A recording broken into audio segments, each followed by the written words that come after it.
Shalom, selamat pagi dan salam sejahtera bagi saudaraku yang dikasihi Tuhan. Apa kabar saudara? Semoga baik ya, dan tetaplah penuh semangat pengharapan bagi kita semua. Sebelum kita melanjutkan aktivitas, marilah kita meluangkan waktu untuk mendengar dan merenungkan firman Tuhan. Biarlah Roh Kudus menerangi hati dan pikiran kita, sehingga firman Tuhan bekerja dengan leluasa, menuntun dan mengajar kita untuk dapat melakukan banyak hal yang baik yang berkenan kepada Allah. Marilah kita berdoa. Ya Allah Bapa yang Maha Baik, yang kami sembah di dalam Yesus Kristus. Terima kasih Tuhan untuk hari baru yang Tuhan anugerahkan bagi kami. Berkati kami hari ini, tuntunlah kami untuk dapat melakukan segala pekerjaan kami dengan baik. Dan biarlah setiap pekerjaan kami yang kami lakukan di dalam tuntunan Tuhan boleh berhasil dan berbuah dengan baik, sehingga kami dapat memakai setiap berkat Tuhan dan juga kami boleh dipakai menjadi saluran berkat bagi banyak orang. Kami mau belajar di dalam firman-Mu ya Tuhan. Mampukanlah kami untuk mengerti firman-Mu dengan baik. Bukalah hati dan pikiran kami untuk dapat menerimanya dengan baik, sehingga firman Tuhan menjadi kekuatan dan sumber pengharapan bagi kami. Berfirmanlah Engkau ya Bapa, sebab kami telah siap mendengar. Kasih karunia dan damai sejahtera dari Allah Bapa Tuhan kita, dan dari anaknya Tuhan Yesus Kristus dan Roh Kudus, menyertai saudara sekalian. Amin. Firman Tuhan untuk kita pada hari ini, yang ditetapkan menurut Almanak HKBP, Kamis 12 Desember 2024, tertulis dalam kitab Kejadian 2 ayat 3, dalam bahasa Batak, Sada Musa 2 ayat 3. Demikianlah dikatakan. Dungi di pasu-pasu debata maari papituhoni, jala di parbadiai. Ala nama radian ibana disi, sian nasa jadi-jadianna, natino pani debata laho pasuton. Lalu Allah memberkati hari ketujuh itu dan menguduskannya, karena pada hari itulah ia berhenti dari segala pekerjaan penciptaan yang telah dibuatnya itu. Demikianlah pembacaan firman Tuhan. Dalam Kejadian 1 ayat 28 Allah berfirman, beranak cuculah dan bertambah banyak, penuhilah bumi dan taklukkanlah itu. Berkuasalah atas ikan-ikan di laut dan burung-burung di udara dan atas segala binatang yang merayap di bumi. Saudara yang dikasihi Tuhan, ini perintah Allah kepada manusia agar beranak cucu, bertambah banyak, serta penuhi bumi, dan apa dikatakan di akhirnya? Taklukkanlah itu. Artinya manusia diberikan kuasa, diberikan izin oleh Allah untuk menguasai, memelihara segala ciptaan yang telah disediakan bagi hidupnya. Dan kita kembali kepada renungan kita pada hari ini, yaitu bagaimana Allah menguduskan hari ketujuh, di mana setelah ia menyelesaikan pekerjaannya menciptakan langit dan bumi beserta isinya, pada hari yang ketujuh Allah berhenti dari semua pekerjaan penciptaannya, dan Allah menguduskan hari ketujuh itu. Saudara-saudara yang dikasihi Tuhan, apa yang telah dilakukan oleh Allah tentu menjadi permenungan bagi kita. Bagaimana hari-hari kita? Apakah kita menyediakan hari untuk kita pakai di dalam kekudusan hidup, memuji dan memuliakan Tuhan?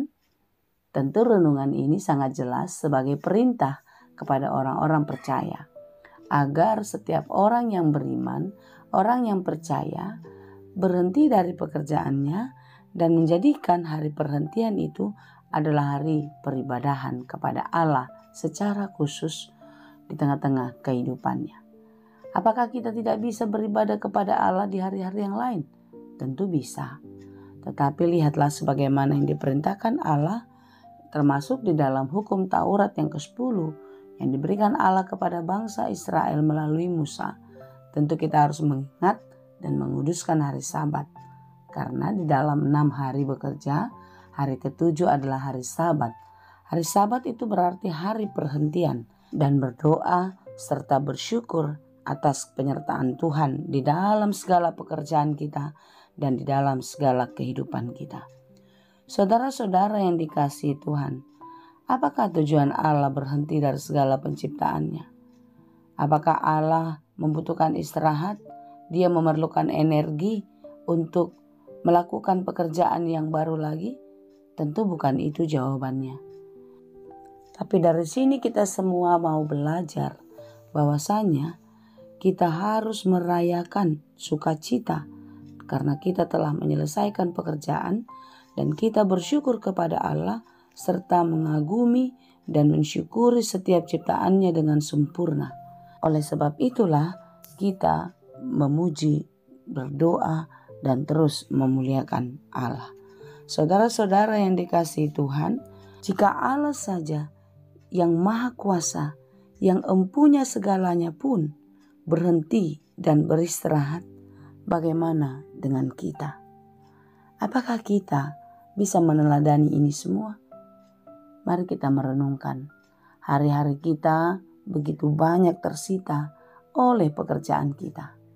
Bahkan banyak orang Kristen untuk beribadah saja tidak sempat karena banyaknya pekerjaan. Saudara-saudaraku yang dikasihi Tuhan, kita bukanlah manusia yang sempurna. Banyak keterbatasan yang ada di dalam diri kita. Oleh sebab itulah kita ini perlu beristirahat.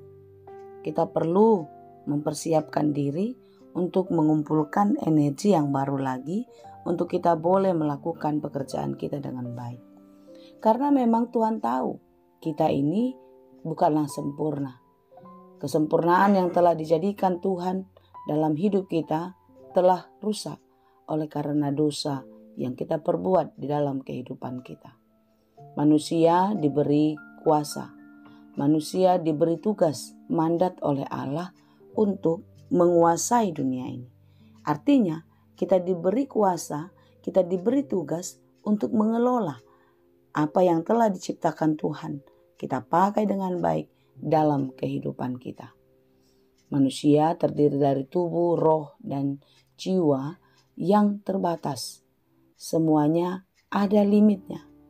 Oleh sebab itulah di dalam keterbatasan itu kita mau mengumpulkan, memulihkan tenaga, memohon pertolongan Tuhan untuk kita dapat melanjutkan pekerjaan kita selanjutnya. Saudaraku yang dikasihi Tuhan, kitalah yang mengelola kehidupan kita sebagaimana yang dikehendaki oleh Tuhan berdasarkan firman-Nya. Kitalah yang mengatur semuanya supaya berjalan dengan baik seperti yang dikehendaki oleh Tuhan. Bekerja itu penting, tetapi ingatlah kita pun butuh istirahat. Mengapa kita harus beristirahat? Hal itu mau menunjukkan bahwasanya kita yang mengelola segalanya. Kita tidak boleh diperbudak oleh pekerjaan kita. Karena kita tidak boleh lagi bergantung kepada apa yang kita dapatkan dari dunia. Tetapi biarlah kita dapat mengelolanya dengan baik, seraya bersyukur kepada Tuhan dan percaya segala sesuatu akan disediakan Tuhan asalkan kita taat dan setia kepadanya. Lakukanlah pekerjaanmu dengan baik di dalam iman, tetapi ingat saudara, datanglah kepada Tuhan, berdoa dan bersyukur kepadanya atas setiap berkat dan kesempatan yang diberikan kepada kita semua. Kiranya Tuhan menolong dan memberkati kita senantiasa. Amin. Terima kasih Tuhan untuk firman-Mu. Terima kasih Tuhan untuk setiap kesempatan yang Kau berikan bagi kami untuk belajar hari lepas hari melalui firman-Mu di hidup kami. Berkati kami Bapa untuk bisa meneladani dan melakukan perintah-Mu dengan baik. Kami akan mengingat hari yang telah Tuhan berikan bagi kami dan segala sesuatu yang Tuhan berikan bagi kami amat baik dan sempurna.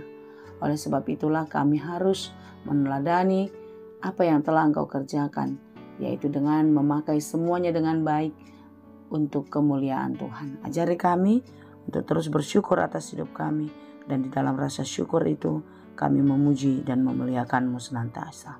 Terima kasih Bapa, dalam Yesus kami berdoa. Anugerah Tuhan kita Yesus Kristus, kasih karunia Allah Bapa, dan persekutuan Roh Kudus, itulah kiranya yang menyertai dan memberkati kamu sekalian. Amin.